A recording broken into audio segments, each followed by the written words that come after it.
तू पूछता है, केशव, अगर मोह नहीं होगा तो क्या प्रेम बचेगा?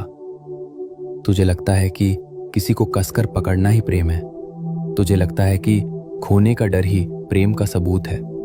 पर सत्य ये है मित्र, जहां मोह होता है वहां प्रेम घुटकर मर जाता है, और जहां सच्चा प्रेम होता है वहां मोह का अंधेरा टिक ही नहीं सकता। आज मैं तुझे प्रेम और मोह के बीच की वो बारीक रेखा दिखाऊंगा जिसे समझने के बाद तेरे रिश्ते कभी तुझे दर्द नहीं देंगे। सबसे पहले समझ कि मोह आखिर है क्या। मोह का अर्थ है मेरा। जब तू किसी इंसान से प्रेम नहीं करता बल्कि उससे मिलने वाले सुख से प्रेम करता है, वो मोह है। मोह कहता है, तू मेरे हिसाब से चल ताकि मुझे खुशी मिले। तू बदल मत, तू दूर मत जा, तू सिर्फ मेरा है। मोह एक जंजीर है मित्र, और याद रख, जंजीर चाहे लोहे की हो या सोने की, वो कैद ही करती है। तो फिर प्रेम क्या है? मोह मांगता है, तुझसे मुझे खुशी चाहिए। प्रेम देता है, मैं तेरी खुशी में खुश हूं। मोह एक भिखारी है जो हमेशा डरता है कि मेरा क्या होगा। प्रेम एक राजा है जो कहता है, तू जहां भी रहे बस खिलता रहे। जब तू फूल को पसंद करता है तो तू उसे तोड़कर जेब में रख लेता है और वो मर जाता है। पर जब तू फूल से प्रेम करता है तो तू उसे पानी देता है और उसे पेड़ पर ही रहने देता है। पूछ अपने आप से, तू तोड़ना चाहता है या खिलाना चाहता है? अब तेरे मन में वही सवाल है, केशव, ये सुनने में अच्छा है, पर क्या ये संभव है?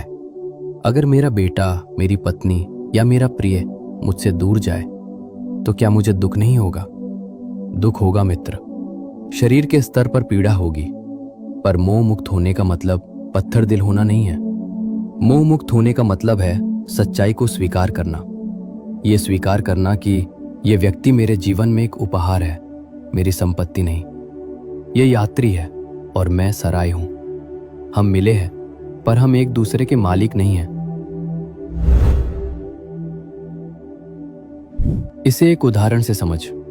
रिश्ते रेत की तरह होते हैं। अगर तू अपनी मुट्ठी कसकर बंद करेगा तो रेत उंगलियों से फिसल जाएगी और तू खाली हाथ रह जाएगा। लेकिन अगर तू अपनी हथेली खुली रखेगा तो रेत वहीं टिकी रहेगी। सच्चा प्रेम खुली हथेली है। तू दूसरे को उड़ने की आजादी देता है, और आश्चर्य देख, उस आजादी के कारण ही वो बार बार तेरे पास लौट आता है। तू पूछेगा, मैं ये कैसे करूं? मैं मोह कैसे छोड़ूं? भूमिका निभा, पर चिपक मत। नर्स अस्पताल में मरीज की सेवा करती है, पूरी ममता से, पूरे प्रेम से। पर जब मरीज ठीक होकर जाता है तो नर्स रोती नहीं है। क्यों? क्योंकि वो जानती है कि उसकी भूमिका पूरी हुई। तुझे भी अपने परिवार के साथ यही सेवा भाव रखना है, स्वामित्व भाव नहीं। दो केंद्र मुझे बना। जब तू इंसान में सुख ढूंढेगा तो वो तुझे दुख देगा, क्योंकि इंसान बदलता है। जब तू इंसान में मुझे देखेगा तो तेरा प्रेम अमर हो जाएगा। तुझे सबसे बड़ा डर खोने का है ना? अगर वो चला गया तो? मित्र, जो तेरा है वो कभी जा नहीं सकता, और जो जा रहा है वो कभी तेरा था ही नहीं। मोह तुझे भूतकाल या भविष्य में उलझाता है, प्रेम तुझे वर्तमान में जीना सिखाता है। मोह के बिना प्रेम संभव ही नहीं, बल्कि मोह के बिना ही शुद्ध प्रेम संभव है। जैसे कमल का पत्ता पानी में रहता है पर पानी उसे गीला नहीं कर पाता, वैसे ही तू संसार में रह, रिश्तों में रह, गहरा प्रेम कर, पर अपनी खुशी की चाबी किसी की जेब में मत डाल। जब तू ये समझ लेगा कि हम सब एक ही यात्रा पर हैं, तो तू दूसरे को जकड़ेगा नहीं, बल्कि उसका हाथ थामकर साथ चलेगा। यही राधा का प्रेम था, जिसमें कोई मांग नहीं थी, कोई बंधन नहीं था, इसलिए वो प्रेम आज भी जीवित है। मित्र, अपने प्रेम को इतना हल्का बना दे कि दूसरे को तेरे साथ उड़ने में आसानी हो, बोझ न लगे। मोह तुझे कमजोर बनाता है, प्रेम तुझे निडर बनाता है। आज से मालिक बनकर नहीं, माली